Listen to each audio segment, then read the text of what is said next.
And we're back. Just like that, we're back. We are now moving into human interest story. Very interesting, actually. We've got a Belizean who lives in Paris. This individual tested positive for COVID-19 but was asymptomatic. And his name is actually Windsey Neal. He's an entrepreneur. Let me correct that. It's with a W. It's with a W. Oh, okay. What is with a W? Windsey. Oh, Windsey. All right, there we go. So now we know. Now we know. Kings Park boy, Belize City boy, but lives now in Paris. Windsey, good morning, sir, and it's nice to see you. How are you today? I'm good, thanks. Doing very well, actually. Okay. All so, right. you know, we have been trying to get different perspectives on the COVID-19 pandemic. And the unique thing about this experience is that it's a shared one for people across the globe. Yeah. We were told that you, in fact, had tested positive for COVID-19, but you were completely asymptomatic. So tell us your story, Windsey. Well, basically, I had no symptoms whatsoever. I didn't have a fever or a cough or problems breathing or any respiratory symptoms whatsoever. So how did you go in? So what? How did you go in for a test? What made you go in for a test? Did you meet? Where I live in a little town south of Paris. The building where I live in, we just have like 2 apartments and 1 floor. It's like 4 floors. Every floor has 2 apartments. So my neighbor, which is an elderly person, she was positive. So because I see her every day, sometimes I go out and can I get you something? And she's like, oh, okay, thanks, you're nice. And I didn't see her for a while, so I'm like, what happened? And then I found out she was positive. So somebody you interact with is positive. So here is you get tested. But I wasn't really worried about it because, you know, I'm in good health. At that time, this was in March. So at that time, I was like, it's not really going to affect me, but I have to pay attention. So what I did was I went to the doctor and he said, yeah, we'll give you a test. No, I don't think we have anything. And it came back positive. So I'm like, what? No way, it's not possible. So I'm like, I don't have anything. He said, we don't know. So they did a second one. They're like, yeah, you're positive. So I'm like, you got paranoid. What am I going to do? I have to go to the hospital. He said, no, you get to stay home and quarantine for 14 days and you'll be fine. I'm like, he's like, yeah, if you don't have any symptoms, just stay home and quarantine. So that's what happened. That's what I did. And in that process, in the meantime, I lost one of my friends. Yeah. Wow. He's been my friend ever since I came to France, actually. Yeah. He was only 39. I was at his wedding, actually, not too long ago.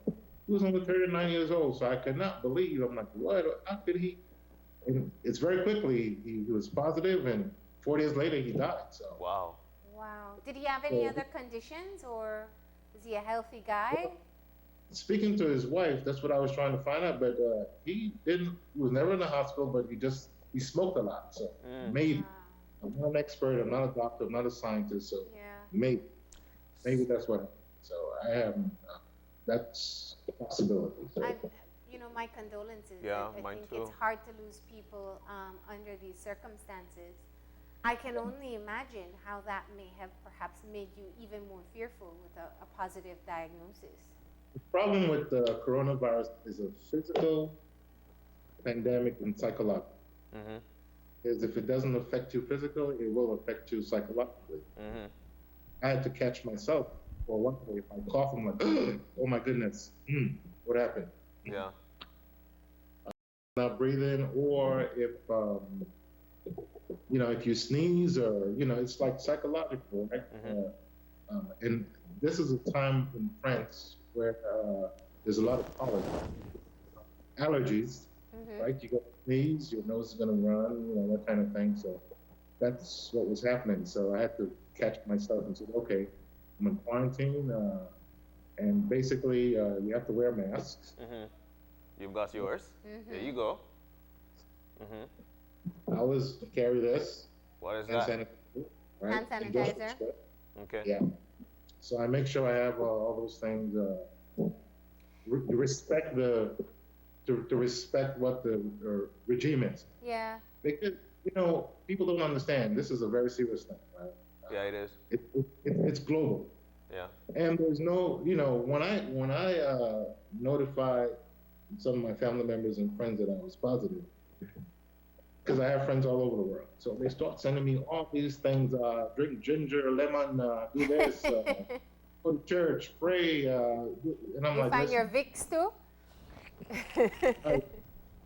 all these crazy remedies. So I had to send out a message, and I said, listen, there's no cure, there's no vaccine, there's no remedy. Yeah. The only thing we can do is what's happening right here in France and most of Europe is to quarantine ourselves. Yeah. Right?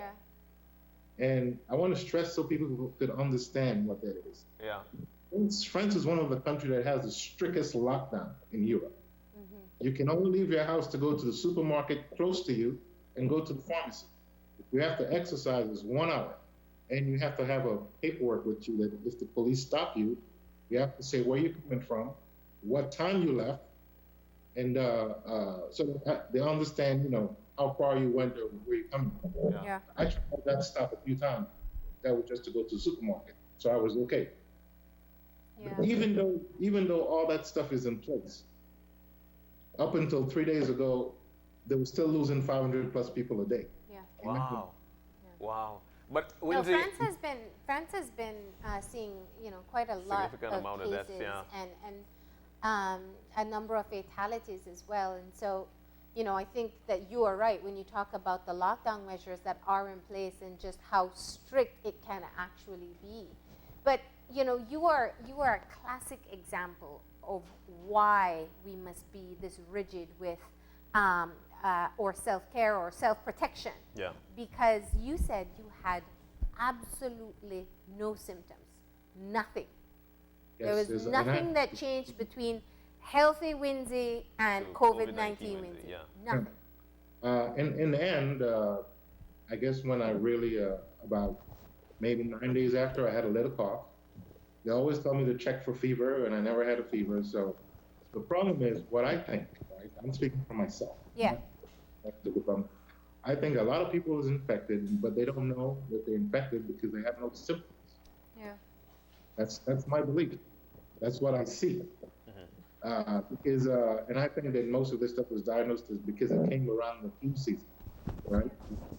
You have cold, fever, so maybe you have the flu. So a lot of people never even bothered to go get tested because we never thought about that. Yeah.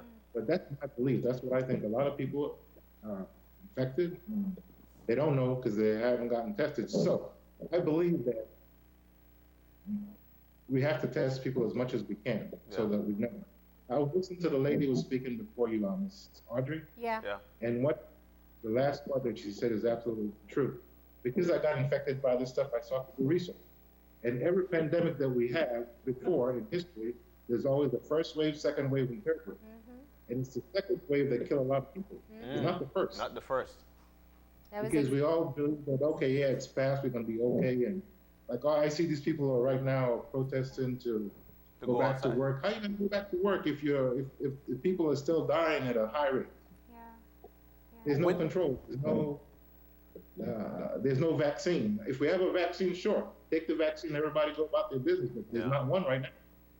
But Windsey, while we're saying that, one of the things that stuck to mind for me is, so your neighbor, which is of course an elderly person that you try your best to help out when you're moving, was tested positive. You eventually tested positive. So you went in for the test, you tested positive. But at this time, I'm sure you ventured out with friends and family because to you were not you were not with COVID-19 symptoms. What was it like breaking that story to them, and what happened then? Well, at this time, fortunately for me, when I got tested, we were already they already started some of the stringent measures. Okay. So I didn't really have to interact with a lot of people.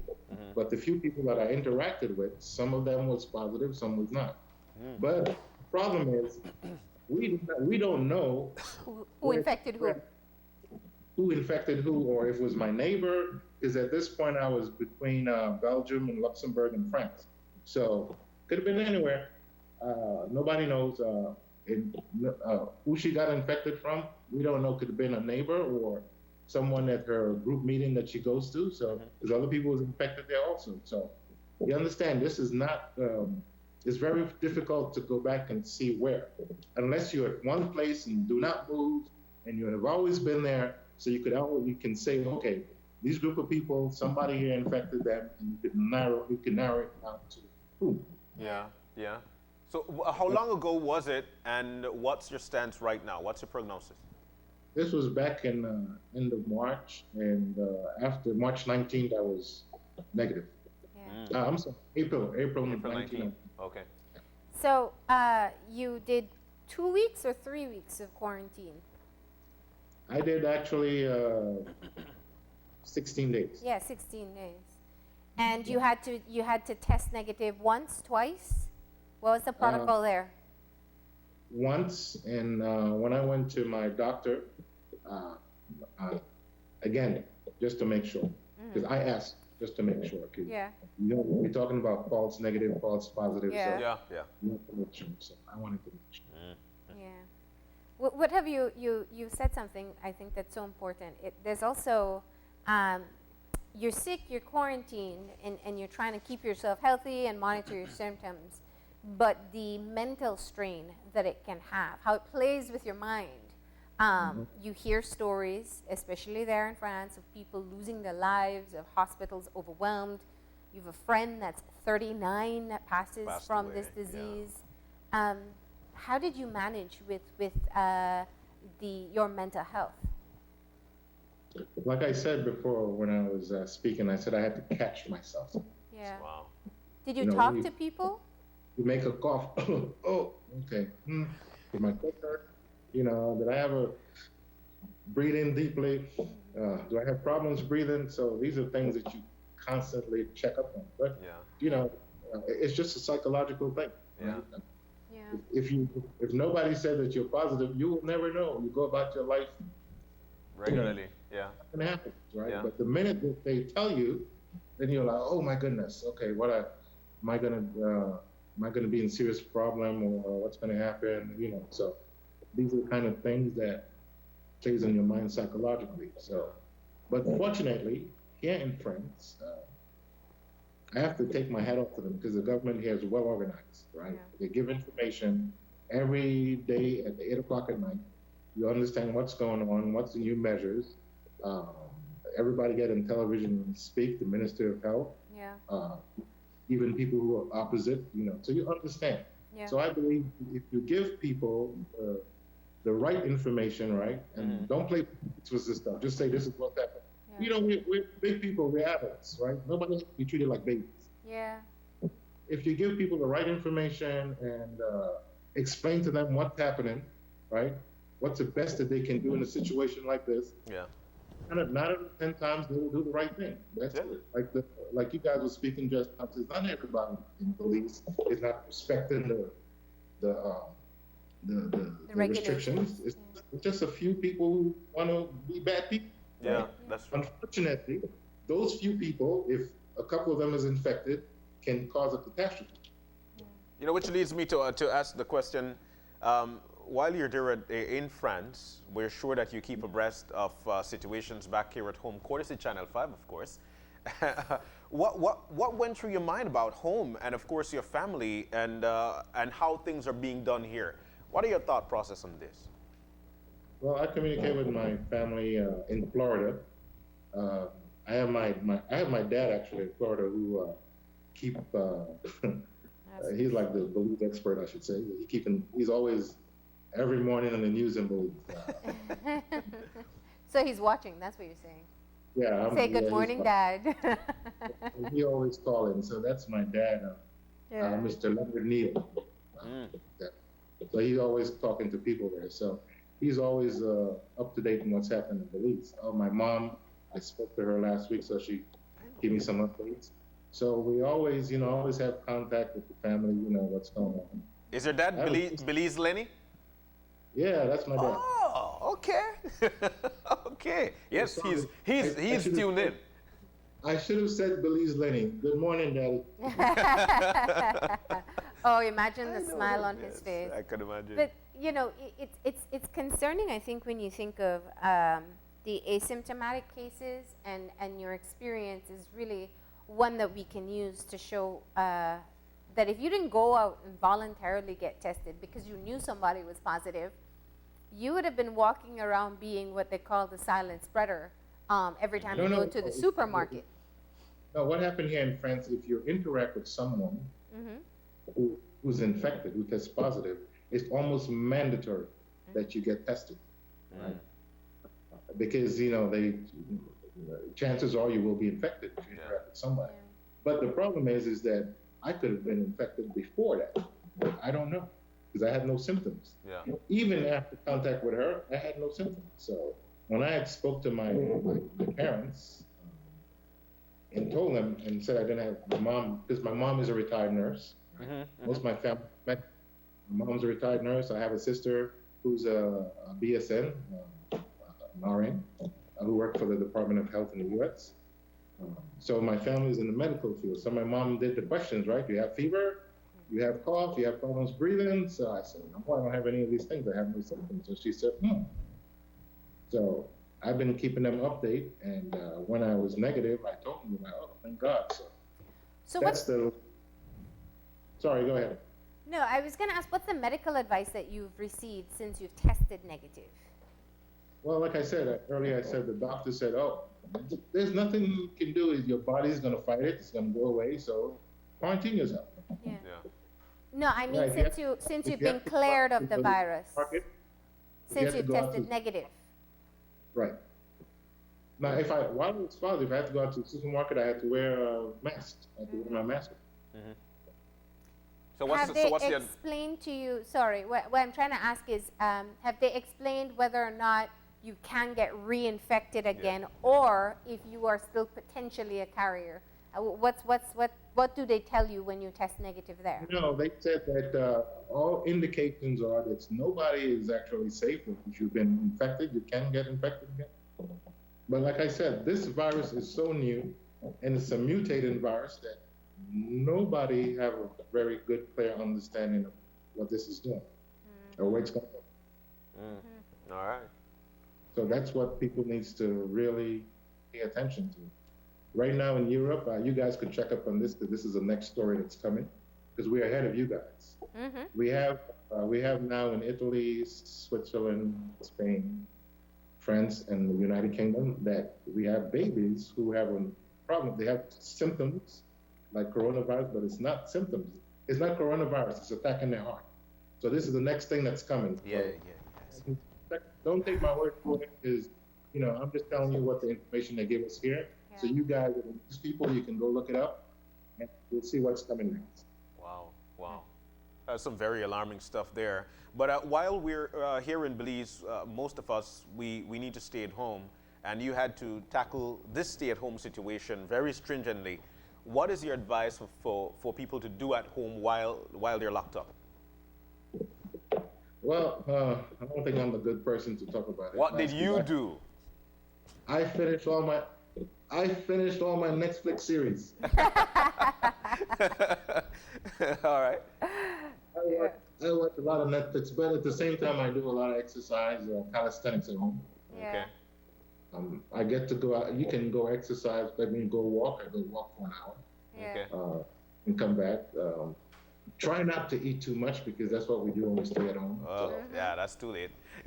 Yeah, I think there's a collective guilt to it that happening.